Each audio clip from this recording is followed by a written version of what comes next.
Iran में एक आदमी था, एक ऐसा आदमी जिसने खामनाई के बाद ईरान को संभाला, जिसने बैकलैश के बावजूद डायलॉग की टेबल कभी नहीं छोड़ी, जिससे इसराइल डरता था। इसलिए नहीं कि वो आदमी एग्रेसिव था, इसलिए कि वो आदमी वाइज था। और इजरायली मीडिया ने क्लेम किया है, इसराइल की डिफेंस फोर्स ने क्लेम किया है कि उस आदमी को शहीद कर दिया गया है। Iran has confirmed the death of Ali Larijani, its powerful national security chief, after Israel said he was killed in an airstrike. Iran के सुप्रीम नेशनल सिक्योरिटी काउंसिल के सेक्रेटरी अली लारंजानी को उनके बेटे समेत शहीद कर दिया गया है। अब वो इस दुनिया में नहीं रहे।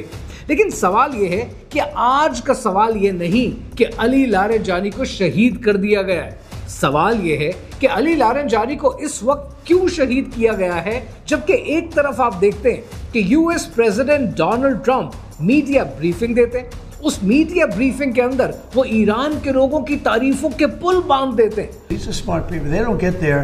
You know, when you deal with some of these people, you're dealing with high level intellect, very high IQ people. वो कहते हैं कि ईरान के लोग तो हाई आईक्यू के लोग हैं।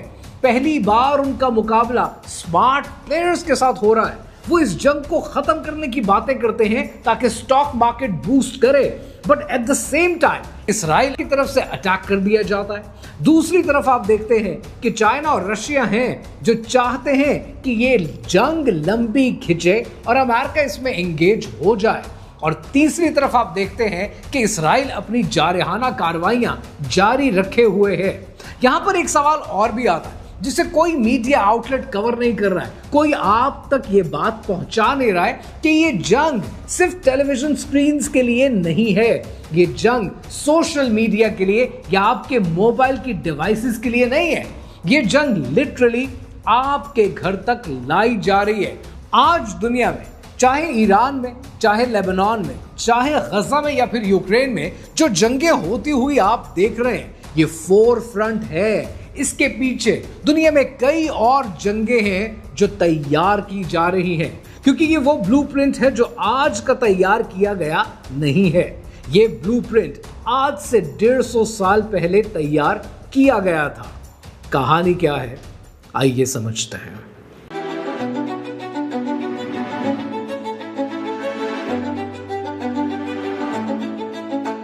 17 मार्च 2026 को इसराइल की डिफेंस फोर्स ने ईरान के अंदर एक टारगेट को हिट किया और उस टारगेट को हिट करने के नतीजे में अली लारंजानी, ईरान के नेशनल सिक्योरिटी काउंसिल के सेक्रेटरी, अपने बेटे मुर्तजा समेत शहीद कर दिए गए।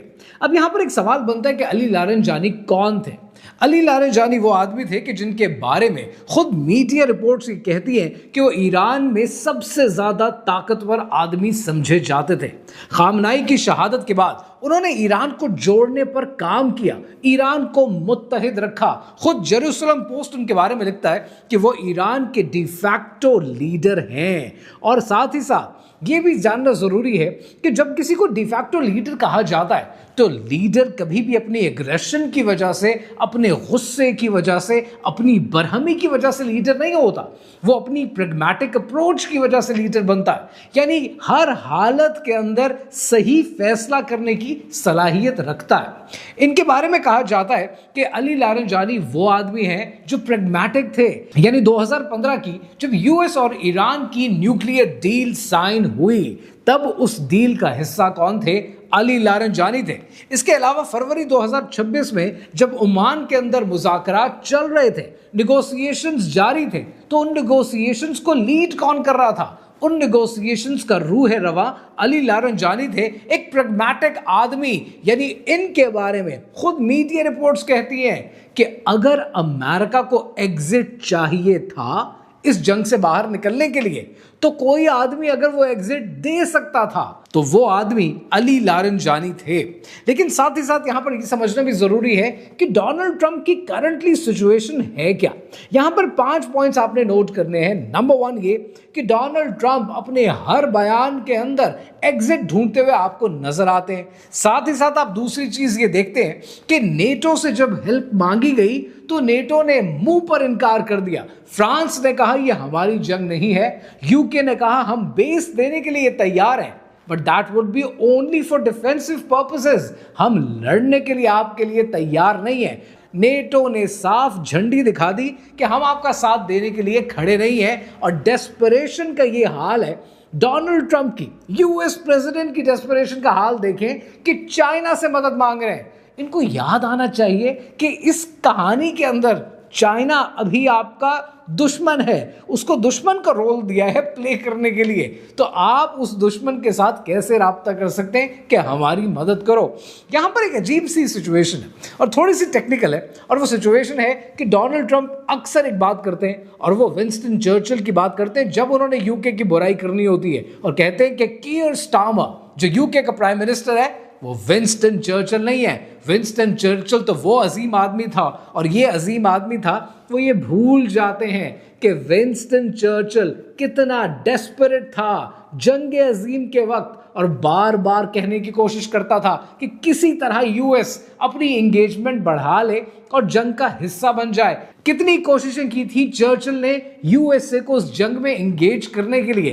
लिहाजा ये जो कंपैरिजन करते हैं चर्चिल के साथ, ये कंपैरिजन टेक्निकली खुद डोनाल्ड ट्रंप पर फिट आता है, क्योंकि डोनाल्ड ट्रंप की डेस्परेशन पूरी दुनिया देख रही है that he is trying to get an exit, और साथ ही साथ नेटो तो साथ निभाने को तैयार नहीं है। तीसरी तरफ आप ये देखेंगे कि अमेरिका की इकोनॉमी ऑलरेडी प्रेशर बर्दाश्त कर रही है, और इससे ज्यादा प्रेशर नहीं बर्दाश्त कर पाएगी। डेमोक्रेसी का एक बहुत बुरा अलमिया होता है, और वो अलमिया ये होता है कि आपने हर वक्त वोटर की नब्ज देखनी होती है, और अमेरिकन वोटर इस वक्त इस जंग से थकता जा रहा है।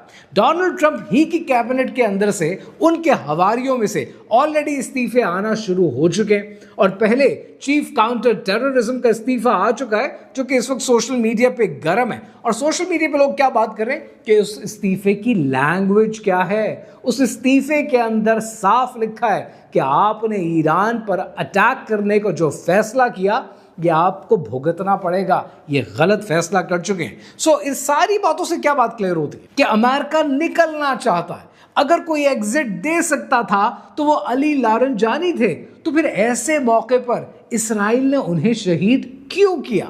अब ये बात आपने समझनी है उस डिफेंस डील की जो अमेरिका और इस्राइल के दरमियान मौजूद है।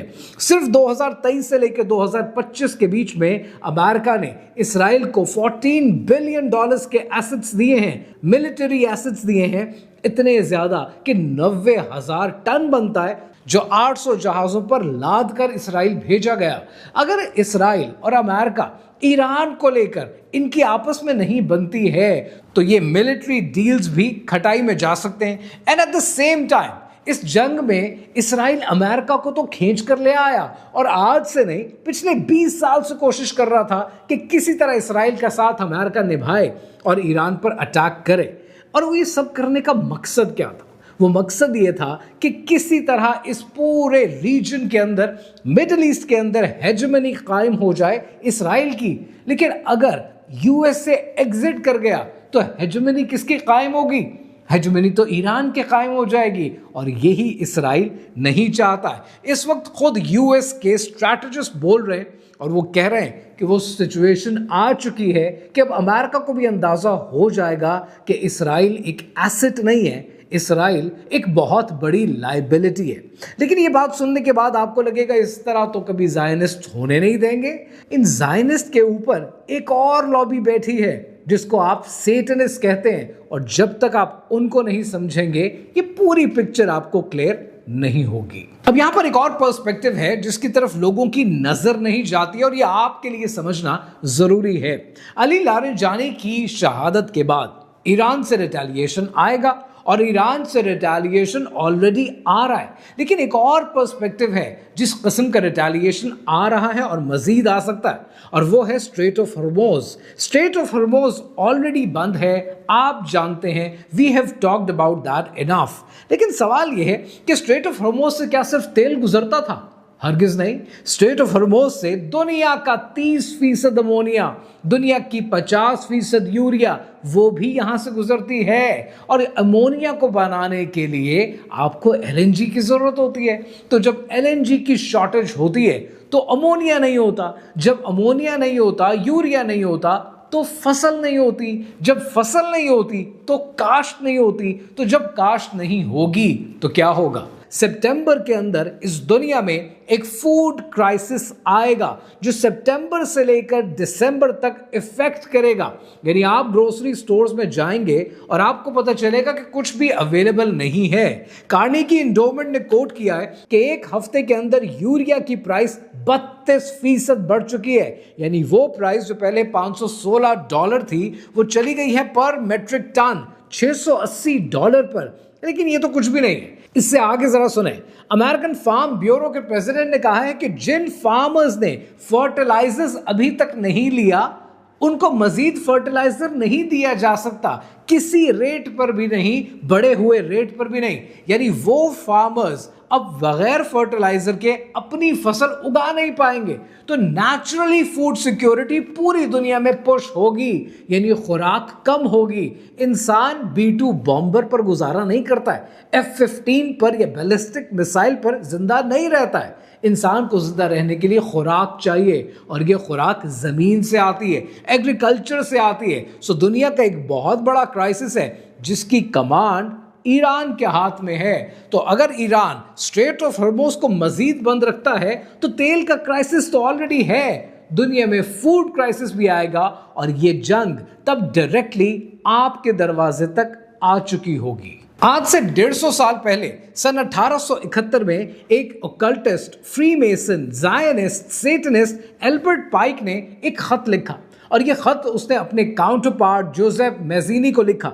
उस खत में उसने 1871 में दुनिया में होने वाली 3 वर्ल्ड वॉर्स का जिक्र किया। पहली जंग के बारे में उसने लिखा कि ये वो जंग होगी कि जो एम्पायर्स को तोड़ने के लिए की जाएगी और इस जंग का मकसद एक होगा। इसका मकसद ये होगा कि रशिया में किसी ना किसी तरीके से कम्युनिज्म आ जाए।